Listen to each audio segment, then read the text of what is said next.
Hello guys, welcome to Siberian Russia.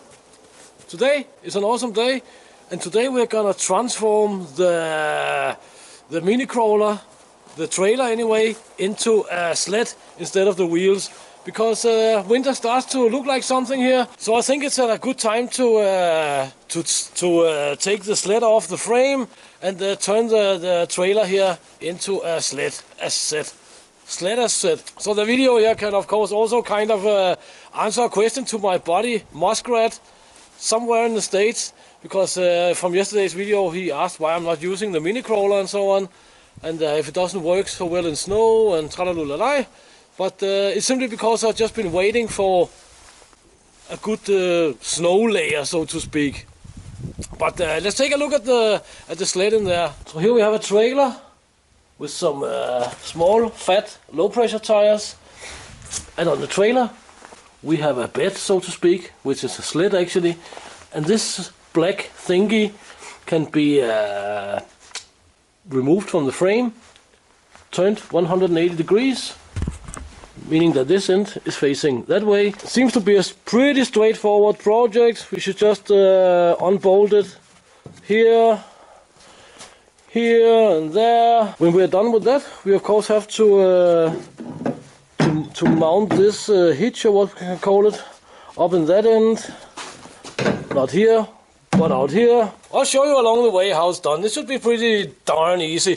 But first we have to get the seat off, and we have to get the wheels off as well. Let's start with the seat here. Let's check if the bolts want to come off. 1, 2, 3.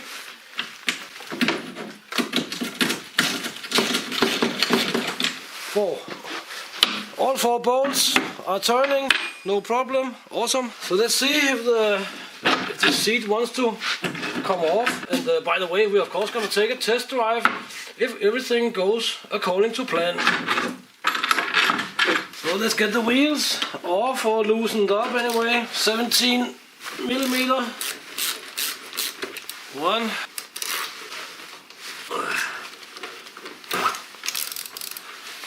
The second wheel.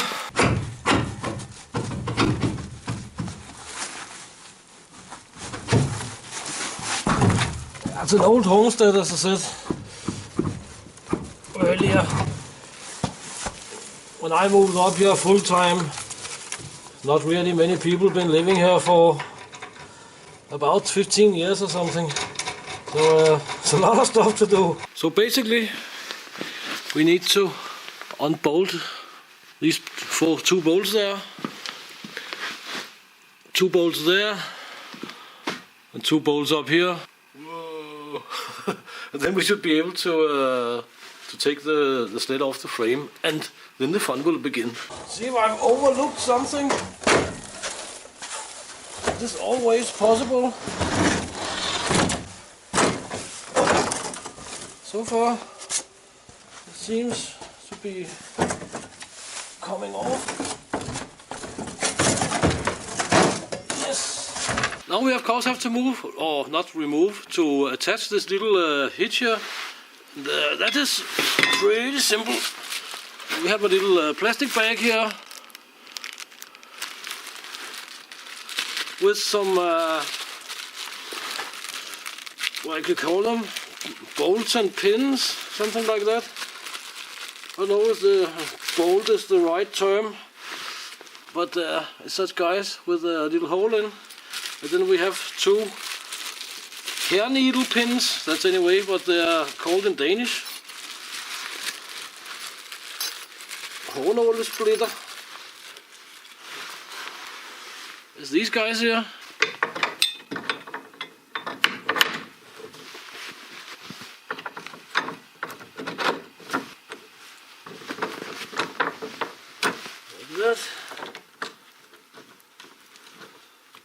At the end of this hitch here we have a dual spring system, and that is of course to absorb shock from accelerating and decelerating. You see, there we have the boss. No boss. And that's the depth of the snow. It's up to his shoulders. Ow. He's not a small dog. So I'll say it's around 30-40 centimeters by now. It's snowing a good little bit outside here, I can see. So maybe it would be safest to postpone the test drive to when the snow stopped. What do you think? No, I think we're gonna see if it starts, and we're gonna do a test run or two. Let's see how it goes. So we have plenty of fuel in the tank and all that good stuff. Power on.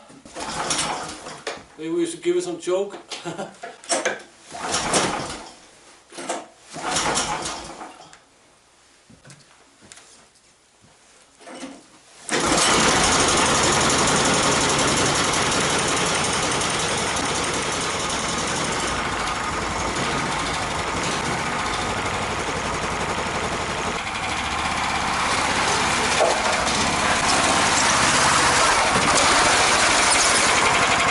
Alright guys, so briefly switch the engine off, because otherwise you cannot hear my beautiful voice, right? But this is the setup.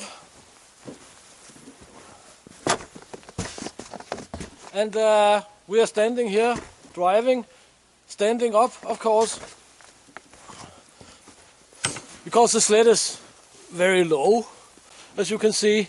And also when driving in snow and stuff like that, you really want to be up high and not sit down there. I could mount a seat down there, but I don't really feel like it actually. And this is the more normal way to use it during winter, is standing up. As you can see, we have a virgin snow here. I have not been pre-testing, so we're gonna do a test together here. I'm gonna put you on the head cam. We're gonna drive a little bit around in the garden. If we have the time, I think we're actually gonna try and hit the forest as well. One big question though is also, is my knee ready for this? I mean, I can feel my knee is not ready for heavy bumps and jumping off at high speed and stuff like that. So yeah.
Let's try here. That's like 10 centimeters or something on the cleaned road.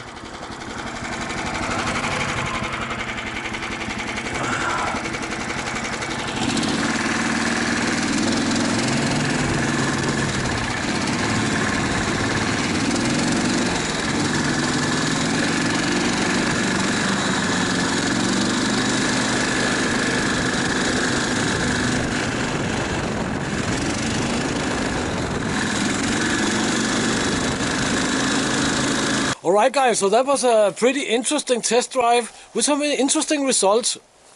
As you could see, here it drove pretty alright. Out in the garden there it also did kind of okay, but on the sled it definitely seems that I can use what's kind of a screen or something at the front, because it was digging a little bit of snow there.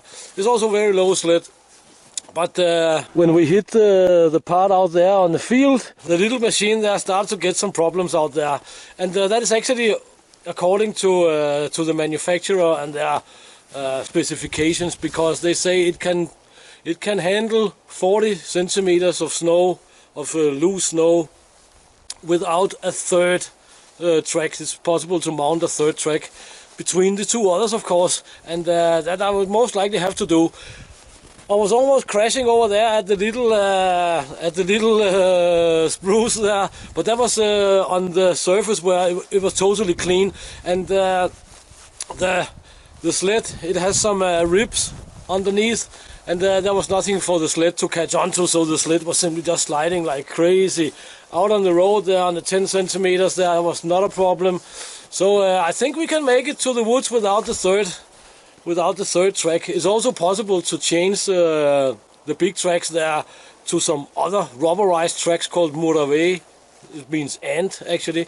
So yeah, I don't think I'm gonna change the tracks. I think I'm just gonna get at some point here during the winter the third track, so we can really go somewhere. But on the logging roads and this and that, it should definitely be possible. My buddy Sergey, the Vyatka hunter, he's here, and maybe we're gonna do a little trip tomorrow in the car, because we have to find a new spot for a new hunting cabin and all that good stuff. So maybe tomorrow we're gonna head out with Sergey and Oleg in the Nissan and drive some stuff out there during winter here for storage until spring. But guys, I hope you liked the little video here, and I hope you found it interesting as well, because I certainly did. Now I know a little bit more about the mini crawler and deep snow. So guys, please check the links in the description. Please consider supporting the channel and the vehicle project and all that good stuff. Until next time, get out and train, get it done, do something awesome. See you in the next video, guys. Thank you for your time.